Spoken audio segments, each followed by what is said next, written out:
اوکی جانم، پس دوباره لایف باش. لایف فقط میکنی جانم؟ جان؟ لایف فقط که جانم یک کار دارم پس برای تنگ میدارم. اوکی؟ باشه عزیزم. اوکی. یا اوکی.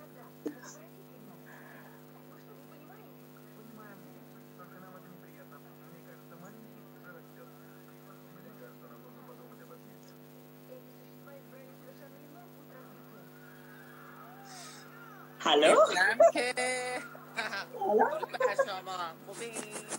مرسی. میدونی من لایفای شما ویدیو شما خیلی جا دیدم. وقتی الان دیدم که اینستاگرام با مسیج من شما فالو نکرده بودم، دیدم اینستاگرام شما میدونستم که شما کدوم هستین. الان خیلی جالب بود با اینستاگرام من هستین. آخه من حال کردم با بچه پر انرژی هستی و انرژی مثبت میدی به مردم و مردم رو شاد میکنی. شما امروز فالو ایدن شما خب من امروز فالو کردن از کجا میفهمم بچه با انرژی هستم؟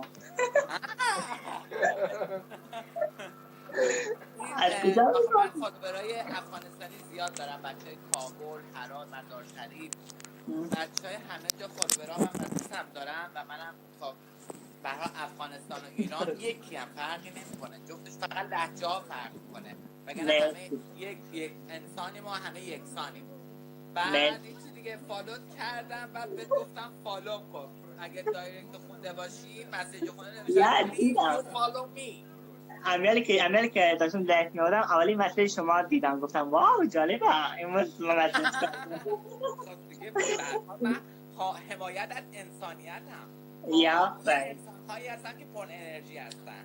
یا من با خاطر تو یک رقص میکنم، یک دانس خوب برایت میکنم، فقط بکن آهنگ خیلی باحالی.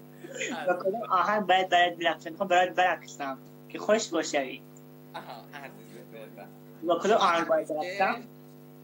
بله؟ جان؟ میخوام با یک آهنگ با تو برقصم، با کدوم آهنگ برقصم عزیزم؟ هر چی که خودت دوست داره، هر آهنگی که تو عشقت میکشه. هندی دوست داری یا ایرانی دوست داری؟ الان کلا افغانستان تمام افغانیایی که دوست دارن منو همه فالوت میکنن. نه تمام فالوورای منو میدونی.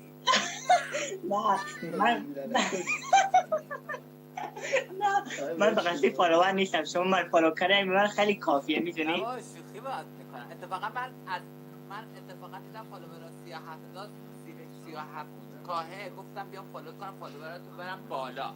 آره گفتم کار بدم. راستی کدوم کشوری؟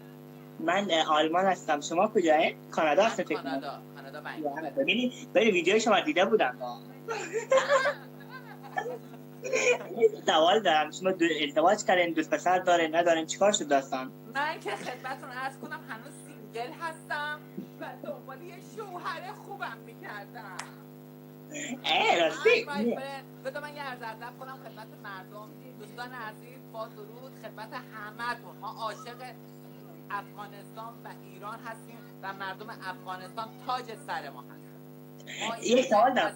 عاشق افغانیایی هستیم که واقعا آپدیت شده هستن، امروزی هستن، انسانیت رو میفهمن. ما دوست داریم افغانی‌ها رو و انسان‌هایی وجود داره که حاشیه درست میکنن بر علیه افغانی و ایرانی که حاشیه درست بشه که بچه ایرانی افغانی رو خراب کنن، ولی ما حامی تمام انسان‌ها هستیم. ما دوست داریم دیگه، دوست داریم دست بدیم.